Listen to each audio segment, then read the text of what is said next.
Welcome to Psychic Insights, where pop culture meets higher consciousness and the tea is always a little bit mystical. I'm Robin Richardson, your psychic girlfriend, and around here we don't just watch the drama unfold, we read the energy behind it, whether it's celebrity scandals, reality TV, chaos, or true crime with a twist.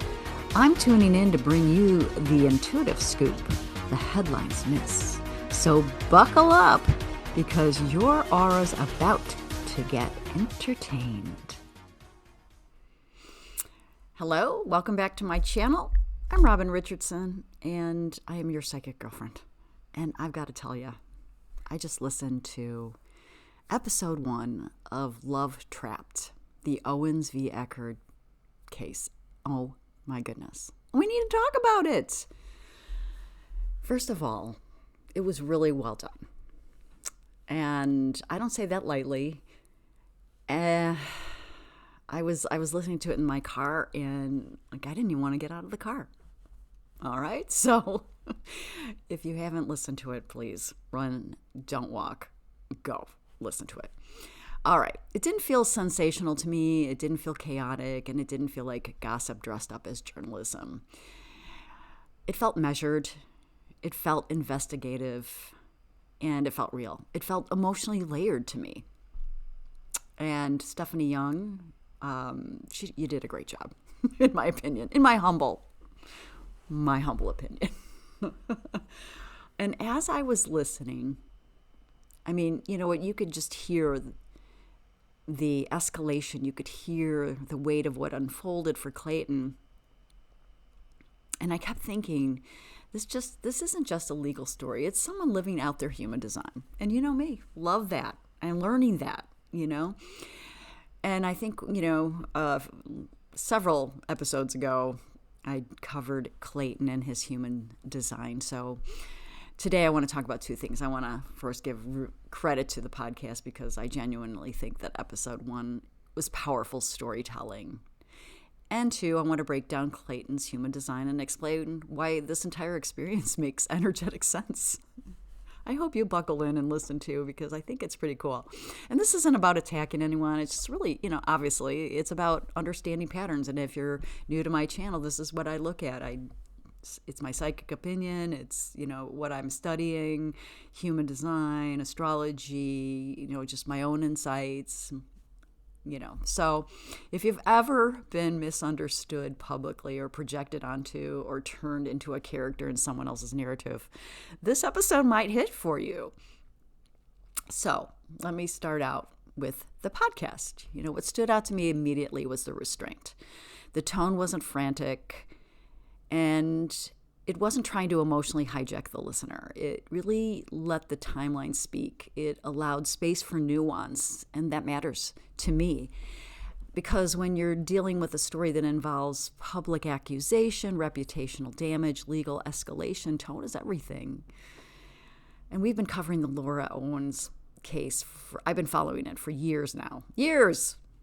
And I've only been covering it for a relatively short time, just from the psychic, perspective. So this would have been really easy to turn this into dramatic theater, but it really felt grounded to me. And I think, it felt like they trusted the intelligence of the audience. And Clayton's voice in episode 1, well, you can hear the processing, you can hear the emotional digestion, and you can hear that this isn't someone reacting in the moment. This is someone reflecting after going through something destabilizing. And this is where his chart becomes fascinating. So if you don't know anything about human design, let's start here. He's a manifesting generator. So basically his strategy is to respond to life, not to initiate, not to force, not to respond. And he has emotional authority, which means he's not designed to make decisions instantly. And you could hear that in his story. He didn't necessarily know if he wanted to take on The Bachelor. So, clarity for him comes over time through the emotional waves. And I think one of the trigger points was his brother said, you don't keep your word because you said the only reality show you'd go on was The Bachelor. And, so this is totally in alignment with him. So he has to go through the highs and lows, and he has to sit with it. And, so now imagine being thrown into a public scandal where the internet demands immediate answers, where the headlines move faster than your emotional clarity. That is misaligned with his design. An emotional authority person under public pressure will often look slow, confused, inconsistent, frustrated. Not because they're lying, but because clarity hasn't landed yet. Emotional people don't know the truth in the peak of emotion. They know it after the wave settles. And when I listened to episode 1, I didn't hear reactive chaos. I heard someone who sat with it, and that's growth. That's maturity in emotional authority. So let's talk about his 2-5 profile. And that part gives me kind of, the chills, honestly. His line 2 is a hermit. And his line 5 is the heretic. And line 2 wants privacy, wants space, wants to be left alone. And the line 5 gets projected onto, which is hard. People project onto fifth lines like crazy. They project like you're the hero, you're the villain, you're the problem, you're the solution. And when that projection collapses, the backlash can be extreme. And we saw this in his story. And this is called projection collapse. And it's textbook 2-5 energy. He went from the Bachelor lead, romantic lead, heartthrob, national television figure to America's most hated bachelor. Overnight. And the polarity, that's 2-5. And what's wild is 2-5 profiles often don't understand why projection is happening. They didn't ask to be on the screen. They just are. And when I hear him in episode 1, I hear someone who's experienced projection collapse.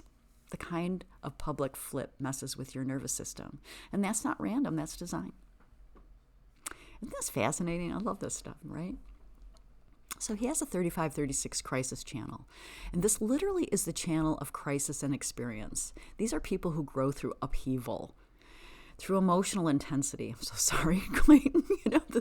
Through disruption. They become storytellers because they have lived through the fire.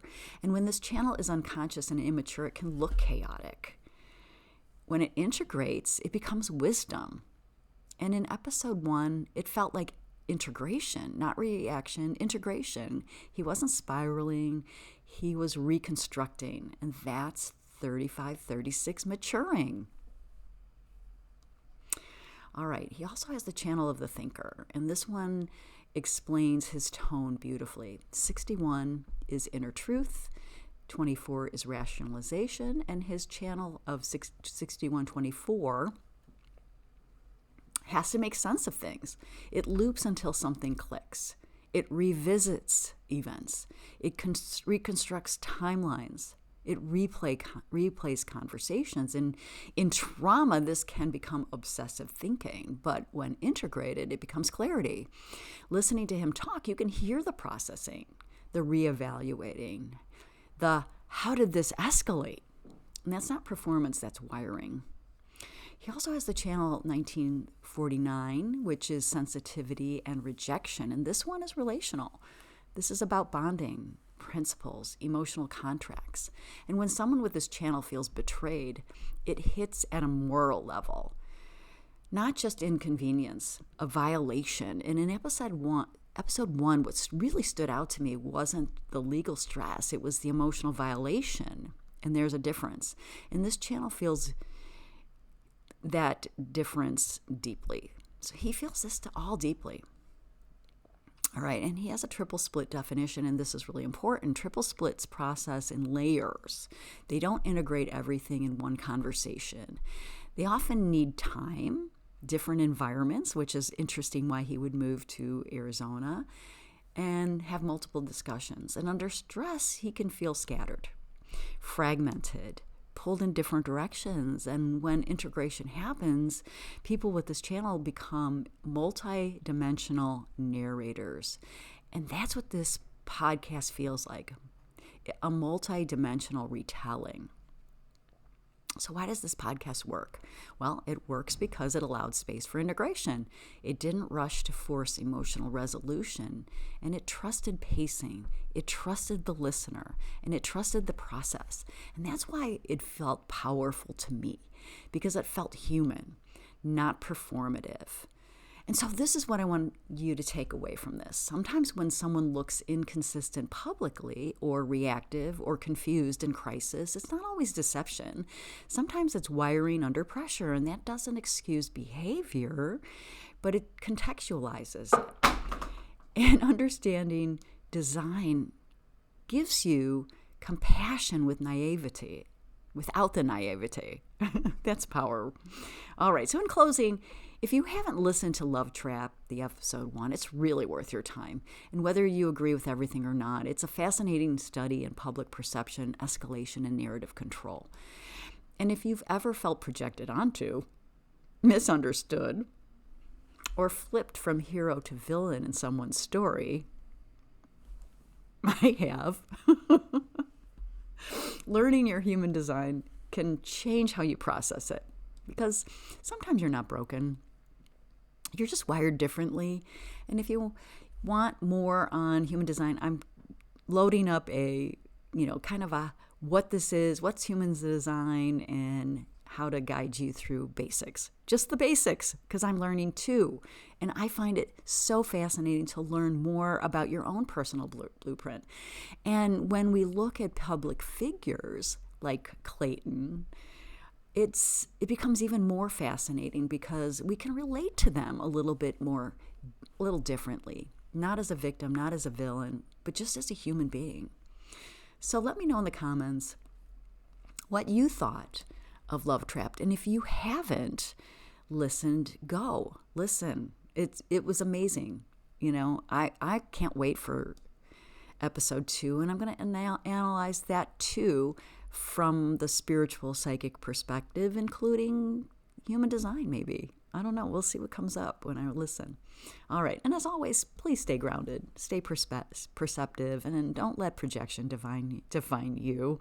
I know I don't let it define me, and it's hard sometimes. And I'll see you in the next one. And thanks again for supporting my channel.